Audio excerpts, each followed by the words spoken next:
Hi, welcome to NFB-NEWSLINE Tennessee Presents, the show that hooks you up with the best that the National Federation of the Blind of Tennessee has to offer. I am your host, Yvonne Newbert.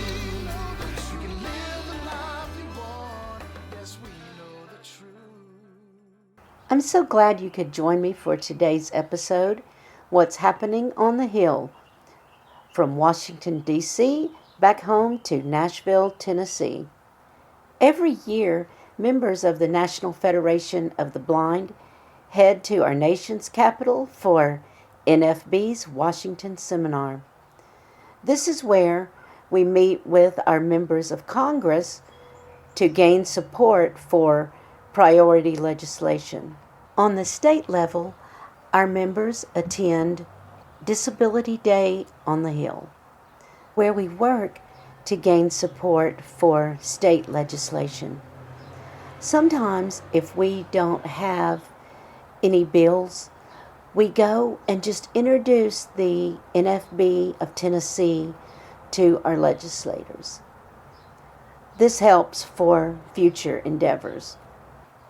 Joining me today are Nick Potter, who is a member of the Tennessee Seniors Division and the Tennessee Valley Chapter, Craig McFarland, who is a member of the Memphis Chapter, and James Brown, our state affiliate president. They're going to share with you their experience of Washington Seminar and talk about a couple of the federal and state bills that we have been advocating for. Also, joining me all the way from NFB headquarters in Baltimore, Maryland, is Justin Young. Justin is a member of the NFB Government AffairsTeam. Now, let's get on with the show. Dr. Nicholas Potter is fairly new to the NFB of Tennessee. He belongs to the Tennessee Valley Chapter and also to our Seniors Division. This was his first year going to Washington Seminar. I'm newly visually impaired in the context of I had an eye stroke in 2019, and I felt that I needed to get involved with some form of advocacy that connects me to the greater visually impaired community. And finally, professionally, I'm a retired director of medical affairs, and I have lobbied and politicked on the Hill before for legislation that impacts things other than those for the visually impaired. So I just wanted to see and experience the event and make a difference or attempt to make a difference and see if this is something that I can be a valuable contributor to. Nick chose to present the Non-Visual Medical Device Accessibility Act. To say he hit it out of the ballpark is putting it lightly. The bill has been designed and written to give the Food and Drug Administration through the Food, Drug, Cosmetic Act of 1976, the statutory authority to ask or require medical device manufacturers who manufacture Class 2 and Class 3 medical devices with digital interfaces to provide a functional audio overlay to those devices such that those people who are blind and visually impaired have the ability and comfort to have the feedback given in an audio output. So, for example,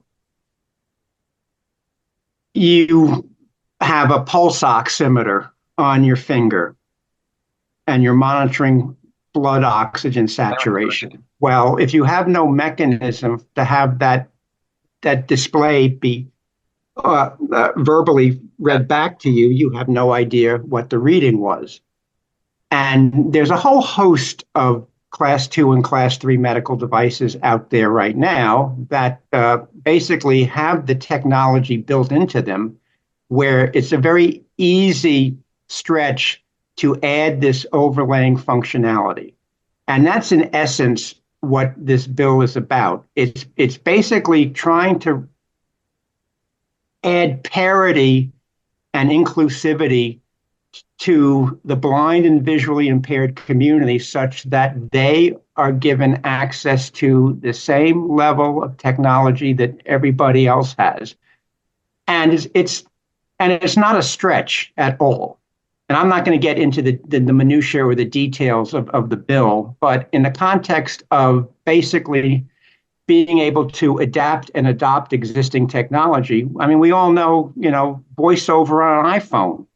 The accessibility options on an iPhone work very well. And this is just a mechanism to basically expand for medical purposes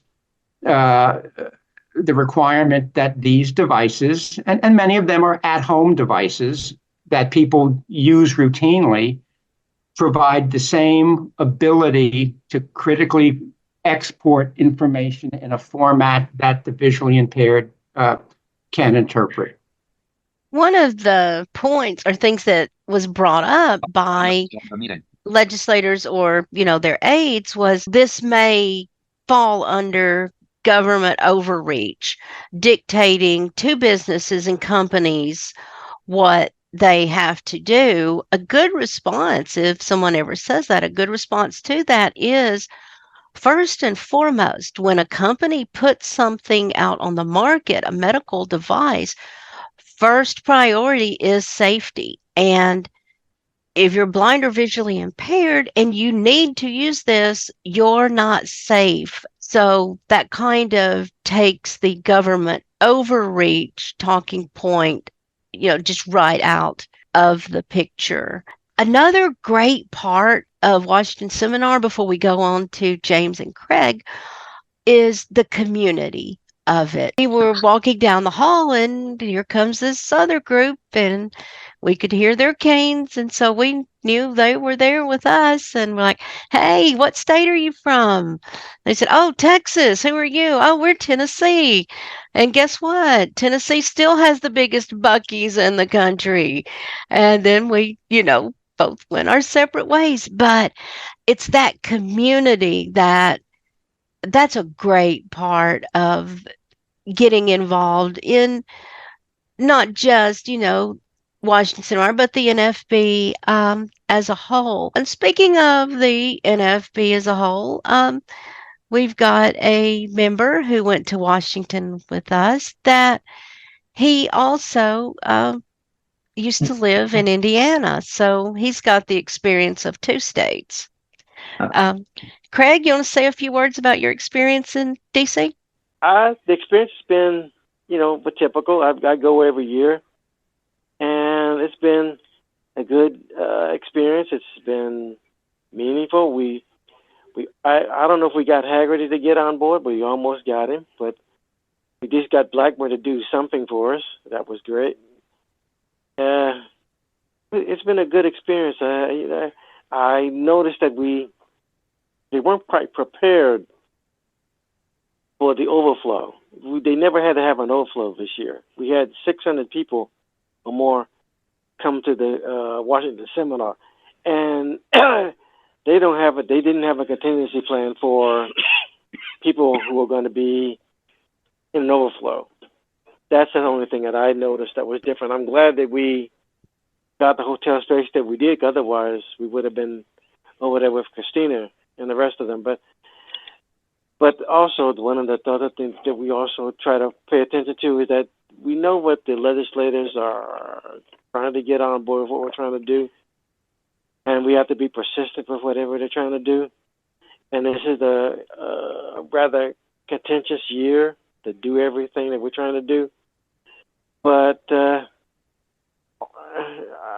how many Washington seminars have you been to? Aside from the pandemic ones, I've been to every one since 2005. Oh, you are a long timer. Good going. Way to go. Yeah, I've been there. I almost got caught in the winter storm and missed the winter storm. And avoided a winter storm. So I've been through them all. Craig, thank you for your continued and long time service to this. And look forward to next year because we did have a good time. And now, hello, Justin. Hi, good evening. Good evening. I'm glad you could come. First off, let everybody know just who is this Justin Young guy? Sure. So my name is Justin Young. I serve as a government affairs specialist with the National Federation of the Blind. Some of the areas that I cover for the Federation would be related to non-visual access to medical devices, education, transportation issues, employment areas. As it relates to Washington Seminar, the issue that I covered was the Medical Device Non-Digital Accessibility Act. We had 3 this year. We had the Websites and Softwares Accessibility Applications Act, the Medical Device Non-Digital Accessibility Act, and the Blind Americans Return to Work Act. We're doing great on all those. We appreciate the Tennessee affiliates' hard efforts to get members of your congressional delegation on our issues. We have a number of other federal issues that we cover that we didn't bring this year to Washington Seminar, like the Access Technology Affordability Act and the Transformation to Competitive Integrated Employment Act, which was mentioned a few minutes ago. Senator Marsha Blackburn is on the Senate version of the Transformation to Competitive Integrated Employment Act, which is a bill that would phase out sub-minimum wage over a 5-year period. There's a number of other members from the Tennessee congressional delegation that are on the variety of the bills that are out there. Been on staff since January of 2022. Before that, I've been a member since 2009, involved in the New York affiliate, and now that I live in Maryland, I'm involved in the Maryland affiliate. What is it that got you interested and got you to the position that you're in now with government affairs? Well, I've always had a passion for advocacy and making a difference for people with disabilities. Most of my career has been in advocacy work, disability rights work, both at the national, state, and local levels. What got me involved with this specific role, I was involved in the New York affiliate doing legislative work for the Federation. Got to know John Perret, who's the executive director of advocacy and policy, through that role as their state legislative director. And when I was in the New York affiliate, I did that for a number of years. I became aware of an opening on the team and decided to apply for it. And luckily, I got it, and I get to help out the entire organization, not just one affiliate. Which that's the thing I love. I love about the job. I get to meet members of the Federation from all 52 affiliates, which I knew some affiliates when I was doing in New York legislative stuff, but in this role, you get to meet a lot more affiliates, and you get to work with them more closely, like I worked with you in Tennessee. How do you go about picking what's priority for Washington Seminar? Can you say that one more time? My phone was talking while you were interrupting phones. How does our NFB Government Affairs team pick what our priorities are going to be for Washington Seminar? We come together as a group and we think what needs attention and education of Congress to make them aware of what's going on, what the issue is.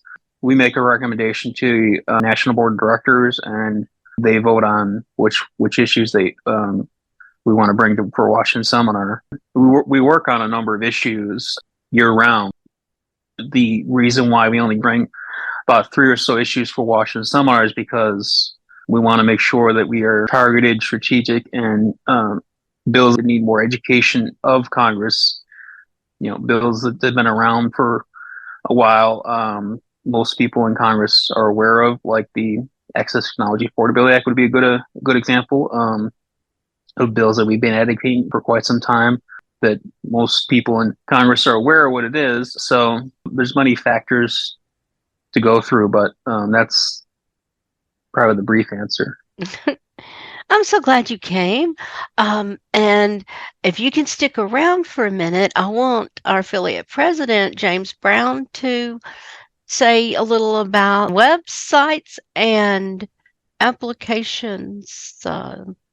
Okay, you say it, Justin. So you got it right. The Websites and Software Softwares. Applications Yeah. Accessibility Act. Yeah. Making things work for your computer and your phone. There you go. Which is so very important to, all of our lives. So, websites, we all know what an important issue this is. The courts are all over the place. Some courts say, there's definitely, websites are under the ADA. Other courts say no. The Supreme Court kind of said yes and kind of said they weren't going to really say for sure. And so what we really need is basically for the federal government to set up some accessibility rules, because right now we have a lot of, drive-by lawsuits. Some of them are justified, others are not. And one of the complaints of the judges and the actual companies who need to set up these accessible websites, which we fully depend on, one of the major complaints is there are no real true guidelines for them to follow, even though they're out there, but they're just not set in stone.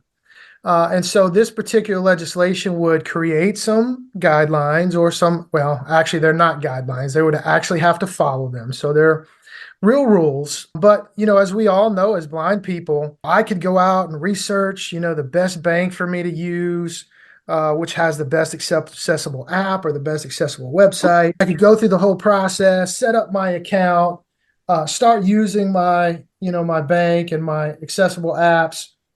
And then the next day I could wake up and that, application was redesigned or that website was redesigned. And now, I've invested all this time, effort into, getting something accessible that I can use and that I depend on to live my everyday life with.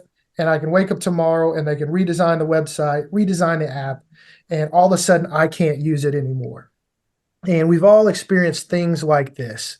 And so this is going to set up a system to where it would hold people accountable. They wouldn't be able to just, submit any, squirrely kind of application, anything extremely new that would throw us off our game. So, in one of my opinions,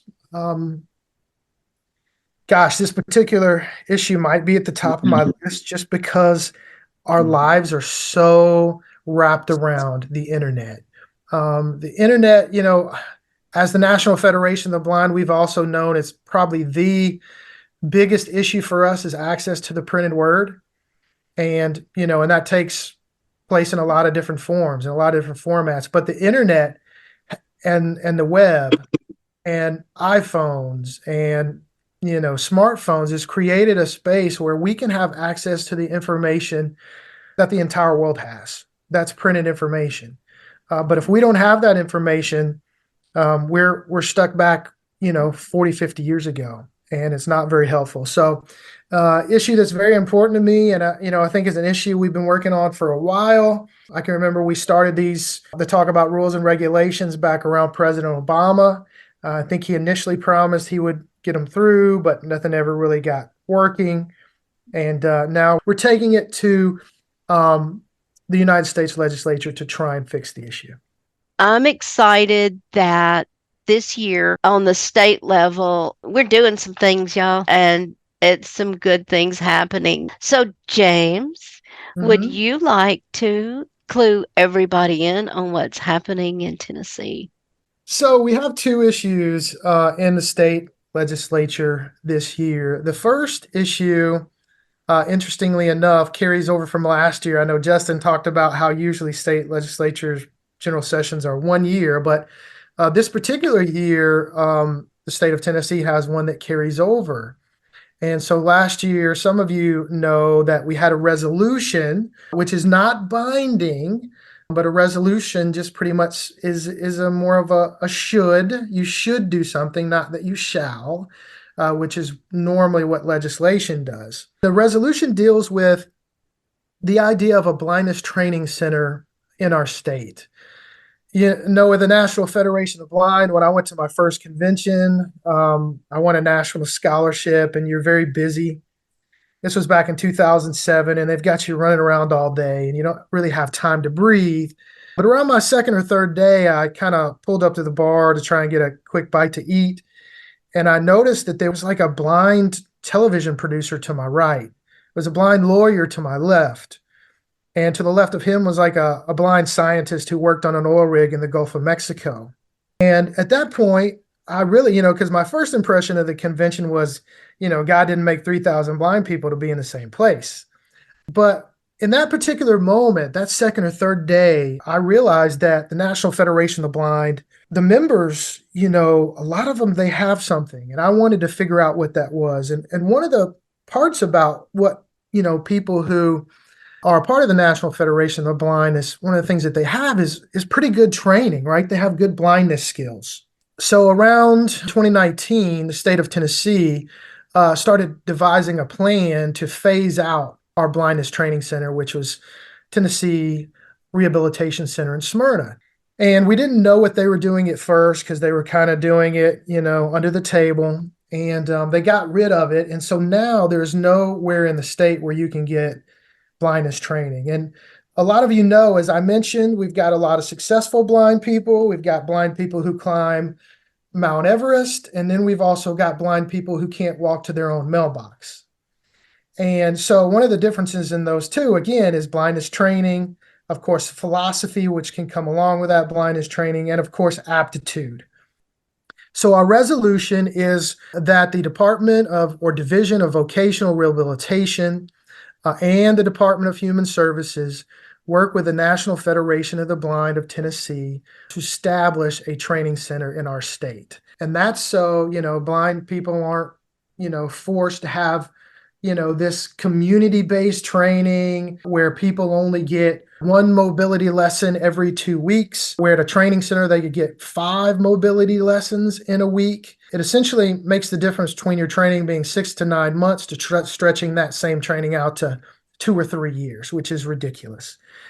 So right now, last year, that resolution went through Senate. It passed. We kind of kept this House resolution in our back pocket, and we are pushing that through. The second issue has to do with voting accessibility in Tennessee. So a lot of work has been done around the country in order to get electronic voting passed in various states. For example, Colorado, they have an accessible delivery method of the ballot and an accessible return method of the ballot. Here in our state, we have one of the securest ballots in the country. It might be the securest. So the Secretary of State takes great pride in that. So we're only able to pass this year an electronic delivery, which means, depending on what your level of vision is, it could be a large print ballot sent to you that you could fill out, then print out and fill it out however you'd like to do it, sign, and then mail in through the regular post office for your return. If you're a screen reader user, that you would, fill that out with your screen reader. Pick the person you want to vote for, then print it out, sign it, mail it back. And so a couple of things that this helps with, if you live in a rural area and next is going to help in privacy. I know a lot of times where I went to vote and the voting machine is down, the person doesn't know how to work it, et cetera, et cetera. So I have to depend on someone else and give up my right to privacy in order to vote. So that would get rid of that. And then, of course, there's the idea that when we do get someone to fill out a ballot for us, we never really know if they're filling in the right information. A lot of houses are politically divided nowadays. There's a lot of things going on, and it's good for us to be able to, just get that ballot emailed to us. We can fill it out, mail it back in. Now, what we're hoping is in a couple of years, once, there's a couple of different opinions whether electronic ballot return are actually secure. One set of research says it is, And then there's been some other evidence that where people have hacked into it and really messed with the software. And so in a couple of years, we're crossing our fingers that that's going to be proven to be safe, reliable, all those good things. And then people who are blind in the state are initially going to be able to come in, sweep in and say, hey, this legislation you passed for us was good, but a lot of people aren't really able to take advantage of it the way they could, and we'll be able to become sort of the first in line to access true electronic voting. So that's our hope. And it's kind of funny. I had a conversation with a friend of mine today, and some of the disability advocates who sort of deal with overall disabilities in the community have been getting a lot of calls about this bill saying, hey, we want in on this too. And so we're kind of getting some jealousy going on in a good way. But that's what's going on at the state legislature. There's a lot of stuff going on in individual communities. I just want to encourage everybody to get involved in your community in some way, potentially in the state. And we'd love to have you work with us. And, definitely Yvonne's here. I'm here. Even our national office, Justin, is here to help you. So don't hesitate to ask. So, Justin, there's an old saying that if you don't take care of your home, then you shouldn't be taking care of everything else or everyone else. And and so in Tennessee, we do Washington Seminar nationally. We've started our own version of Washington Seminar. I think we call Disability on the Bluff, Disability on the Hill, which is in Nashville. So that takes care of the state. But if chapters want to get involved in more the local politics by advocating and thus like that, I know that when we look at issues, talking points are kind of approved by our national office when we're up at Washington Seminar. If we're pushing for certain legislation locally, what is the rule of thumb on that? Do we have to get that cleared at some point if it comes from a chapter all the way up, or does it matter? Well, I hope that made sense. I'm going to go back to what I've been saying, what we all been saying. It's about the team effort. So something that is going on at the local level, the local chapter is the best to know what's going on. Whatever that issue is being addressed, make sure it's being addressed in the right way. Using Tennessee as the example, you'd want to work with your state legislative committee, because sometimes it may be a topic that has been addressed in another area of the state earlier in the state's history, and you just may not be aware of it. And also they can help in terms of drafting some sort of fact sheet if you want to do it at a local level, helping you provide the resources if it's already there, because if it's already been crafted, you just may need to update it. Whatever it may be, I would definitely say at the local level, work with the affiliate. Last year in Houston at National Convention, I gave this speech and, did talk about the importance of your chapters getting involved on a local level. Even go, just arrange a field trip, go to your city council meetings. And, it's a great experience. And it not only, lets the local, chapter get a, hand on what's happening. People who come to city council meetings are your people who are going to be engaged and are going to be involved.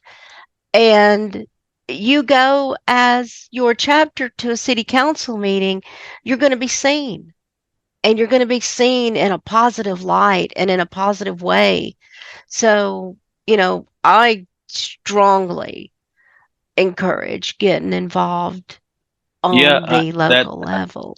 100%. I definitely agree with that. And whether it be the city council or county legislature meetings, working that network, the more the members of that specific legislative body knows the federation, whether it be state legislature, the county legislature, the city council, the more connections, the better. Because when a member of the National Federation of the Blind of Tennessee in Memphis, the throw a city, just use that as an example, says, has a good working relationship with someone on that city council, says, I'm having a problem with this issue. How can we work together to fix this?